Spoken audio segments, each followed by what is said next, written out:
നിങ്ങളുടെ favourite shows ഇനി ഒരിക്കലും മിസ്സാവില്ല. ഇപ്പോൾ C5-ലൂടെ കാണും നിങ്ങളുടെ ഫേവറേറ്റ് ഷോ തികച്ചും സൗജന്യമായി. നിങ്ങൾ എന്നെ സപ്പോർട്ട് ചെയ്യുമെന്ന് പ്രതീക്ഷിച്ചാൽ ഞാൻ ഇങ്ങോട്ടേക്ക് വന്നത്. ഇതിപ്പോ പടമേടിച്ച് പന്തളത്ത് ചെന്നപ്പം പന്തം കൊളുത്തി പടാന്ന് പറഞ്ഞ പോലത്തെ അവസ്ഥയായല്ലോ.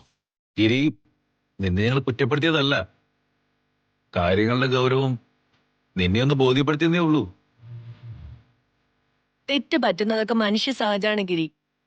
അത് തിരുത്തുന്നിടത്താണ് നമ്മളൊക്കെ വലുതാവുന്നത്. എന്തായാലും ശരി, കുടുംബത്തിൽ ആകെ അസ്വസ്ഥത ഉണ്ടാക്കിയ ഈ തെറ്റ് നീ തിരുത്തുക തന്നെ വേണം. ഇതൊരു ഒളിച്ചോട്ടായി പോയി ഗിരി. എന്തൊക്കെ ഭൂകമ്പങ്ങൾ ഉണ്ടായാലും ശരി, ആശുപത്രിയിൽ പോയി സുമിതയുടെ അമ്മേനെ കാണണമെന്ന് തന്നെയാണ് ഞങ്ങളുടെ അഭിപ്രായം. ഒരു ഫോർമാലിറ്റിക്ക് വേണ്ടി സുമിത അങ്ങനെയൊക്കെ പറഞ്ഞെന്ന് കരുതി നീ ആശുപത്രിയിൽ പോകാതിരിക്കരുത്. എന്റെ കാര്യങ്ങൾ ഓർത്ത് നിങ്ങൾ രണ്ടുപേരും കൂടുതൽ ബുദ്ധിമുട്ടണമെന്നില്ല. ഇക്കാര്യത്തിൽ എന്ത് തീരുമാനം എടുക്കണമെന്ന് നല്ല തിരിച്ചറിവുണ്ട് എനിക്ക്. അപ്പൊ പിന്നെ എല്ലാം പറഞ്ഞ പോലെ ഓക്കെ, ബൈ. എടുത്ത ഭാരിച്ച തീരുമാനങ്ങളുടെ പേരിൽ ഗിരിക്ക് ചെറിയ തോതിലെങ്കിലും കുറ്റബോധം ഉണ്ടല്ലേ? പറഞ്ഞു മനസ്സിലാക്കി അവനെ തിരുത്തിയെടുക്കാൻ പറ്റാവുന്നതേ ഉള്ളൂ. ഈ കല്യാണം മുടങ്ങിയതിന്റെ പേരിൽ അവൻ നന്നായി അനുഭവിക്കുന്നുണ്ട്. സത്യം പറഞ്ഞ കഷ്ടമാണ് അവന്റെ ജീവിതം. പാവം, ആ തടി മാത്രമേ ഉള്ളൂ. ഉള്ളു മുഴുവൻ പഞ്ഞിക്കായ പോലെ ലൈറ്റാ.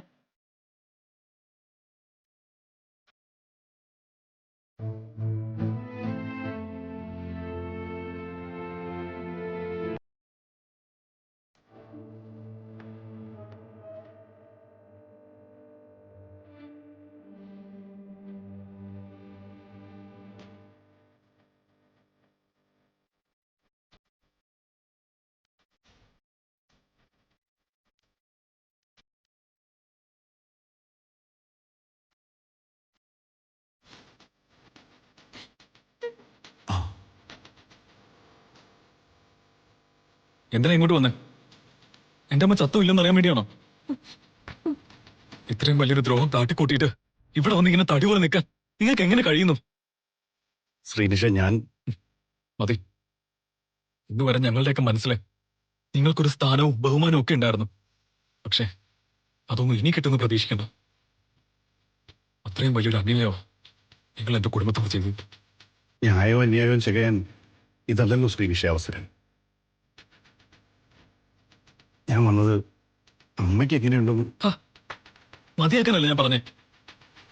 ഇവിടെ നിന്ന് അധികം പ്രസംഗിക്കണ്ട. ഇനി നിങ്ങൾ ഇവിടെ അധികം നിന്നാ കാര്യങ്ങൾ വല്ലാത്ത മോശമോ. അതിനുള്ള ഇട വരുത്തരുതും. നിങ്ങൾക്ക് നഷ്ടപ്പെടാൻ ഒന്നുമില്ല. നാണം കിട്ടാൻ പോകുന്നതേ ദ ഗ്രേറ്റ് ഗിരിധർ നമ്പ്യാര് മാത്രമായിരിക്കും. ഞാൻ പറഞ്ഞില്ലെന്ന് വേണ്ട. ശ്രീ, പ്ലീസ്. ഇത്രയൊക്കെ ആയിട്ടും ചേച്ചിക്ക് മതിയായില്ലേ? അച്ഛാ, നിക്ക്. ഒരടി ഇനി നിങ്ങൾ മുന്നോട്ട് വെച്ച് പോകരുത്. ക്ഷമിക്കണം, ഞങ്ങളെല്ലാവരും എല്ലാ രീതിയിലും തകർന്നിരിക്കുകയാണ്. കൂടുതൽ ദ്രോഹിക്കരുത്, അപേക്ഷയാണ്. അച്ഛാ, ഞാൻ ഇതൊരു ആശുപത്രിയാണ്. കൂടുതൽ ബഹളത്തിന് നിൽക്കാതെ ഗിരി ഇപ്പൊ പോണം.